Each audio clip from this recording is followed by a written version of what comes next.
Hello everyone, and today I'm going to give you the spoiler end of my spoiler thoughts on the spoiler heavy parts of this movie of Logan, essentially. And yeah.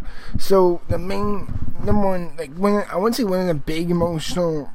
I won't start off emotional, but I would say this: how Laura comes towards Logan is that a woman who worked in Mexico City, she was a part of this experimental stuff and team, and she essentially recorded these diary videos, and she kept them so she could find Logan, and because she's like, hey, all these children were experimented on, they were grown and hosted within this type of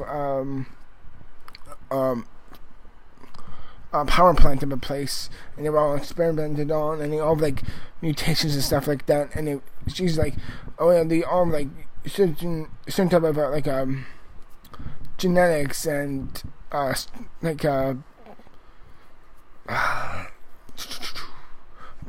she's explaining that they all have been experimented on, and they all have powers. And she was telling him DNA stuff like that from other mutants from before, and the DNA that was found on at least well,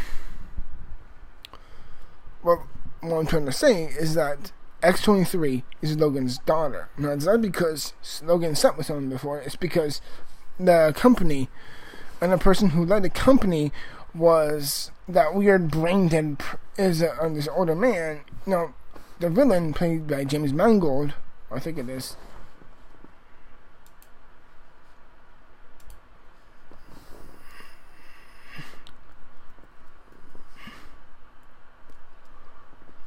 but at least the villain, played by Stephen Merchant, he's actually the son of the real villain of the movie, who's played by Richard E. Grant. Now, the character Richard E. Grant, or the character of in this movie, who's the main villain, played by Richard E. Grant, he was that weird brain dead type of person at the end of X-Men 2. So it's the main villain of this movie is the grandson of Brian Cox from X-Men 2, and it seems how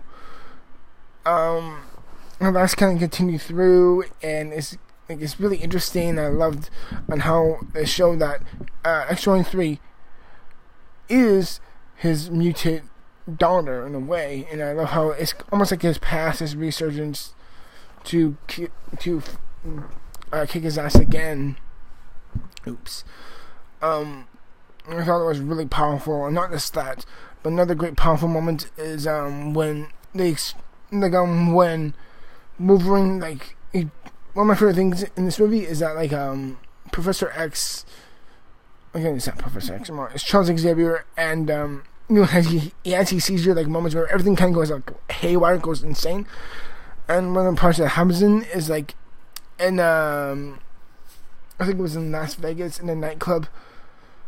No, nightclub, but in a hotel, and he's moving, just go through there, and he's shing, and he's just killing people left and right. And it's so great. And Wolverine gives him Professor X his pills, and he's oh, and then he try to skip, and they hear on the TV is they haven't experienced this in a long time, not since a certain point, and it kind of brings up the point of this has happened before, not the start, but it's happened before somewhere else, where it kind of indicates that this may have happened before at the mansion, at the mutant mansion, at the and how it may have had terrible consequences before, and how it showed it may have had terrible effects, not just on other people before, but on the mutants, which explains why the Wolverines may have taken Professor X away. And again, it just adds so much more travesty and sadness to the story, which shows that these seizures caused by Professor X may have happened before at the mansion, and it may have actually killed the mutants. And that was now granted, it indiscreetly say that because Wolverine turned the TV off at a certain point. But this opened the door of like, well, this has happened before, and it's had devastating effects, not just on innocent people, but on people. Professor Charles Xavier once counted as friends and students of his own, and that is like his own little seizure things may have killed them, and it was like, fuck, that's a dark angle to really think about, and that was like, Christ, that was really sad to hear about. But not just that, but another great. Again, the part of the movie kind of comes down towards, and when they meet the family, and it's like, they die because the villains are on the trail, and it's just powerful what happens, and how there's like they have something called X-24, which is actually a younger, more complete version of Wolverine who's a bit more evil. And they get him to face him, and how it kills Professor X. It's like, ching, takes his metal claw, just kind of stabs him in the heart. And I'm like, at that moment in the movie, I'm like, this is gotta be a dream, right? And it's like, it keeps happening, more stuff is happening. I'm like, this isn't a dream. This is really happening. And I was like, oh my god. And the death of Professor X feels very real, and it doesn't feel over the top. It feels, again, very, very real, and very, very much like a murder more than a dignified death, because this is a real film. They gotta take more risks, and I feel like that was a really powerful, shocking moment that really worked, in my opinion, for Professor X and how he ends his story.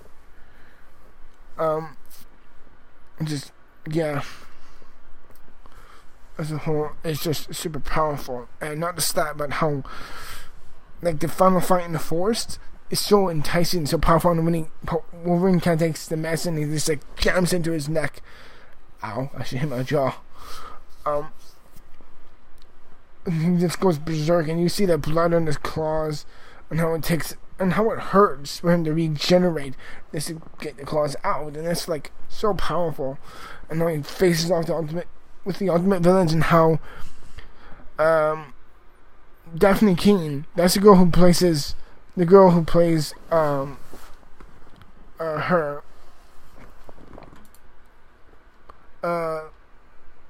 just Christ, and how she meets up with these other kids, which they call Eden, within a place called Eden, and all trying to go towards Eden. It's like, it feels like this is a sense where he can finally die for something wonderful again, and how he can feel like his death not just have more meaning for it, but how much more powerful and how much more hard-hitting it's going to be, not just because he's going to die, because he does die in this movie, but how he dies for these kids, and how Laura deals with it. And the moment when you see her crying, and she's like, Daddy, no. And I'm like, it's just so dearly powerful. And I'm like, God damn it. I'm like, don't cry, Jack, don't cry. And amazing enough, I didn't cry. But God, I was so close to. It's so damn powerful. And it's like, it tears your heart to see, because like the evil clone of Wolverine, he takes him and he just impales him on like a piece of wood, and like right in his mid chest. It's like, oh fuck, like that. But yeah, it's like, god damn it, when you see these characters come to their end, both Charles Xavier and Wolverine, it just, especially for me because I'm a lifelong huge X-Men fan, it just like, it's powerful, and the way it happens feels very real and visceral, but it feels like, at the very least, it's like, I can't think of a better ending.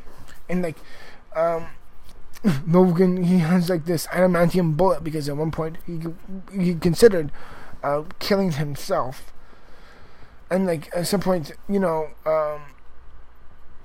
Laura takes it, and she's like, no, I'm not gonna let that happen to you. And the point where, for most of the film, Laura doesn't talk, And at the end, she finally does talk, and the first thing what she says, she just breaks into Spanish, and he's like, I can't fucking understand the thing you say.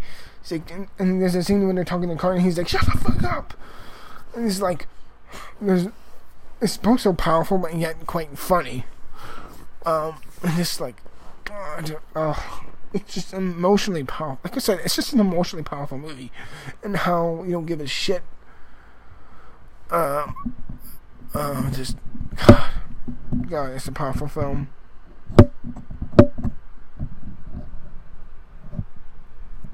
And overall, it's like, fuck, man. Seeing these characters go as they are, it's upsetting, but I couldn't imagine it any better way. And how the kids, in the end, they help kill one of the villains. And like at one point, like when Logan's facing off, and how he kind of gets killed by the evil Wolverine.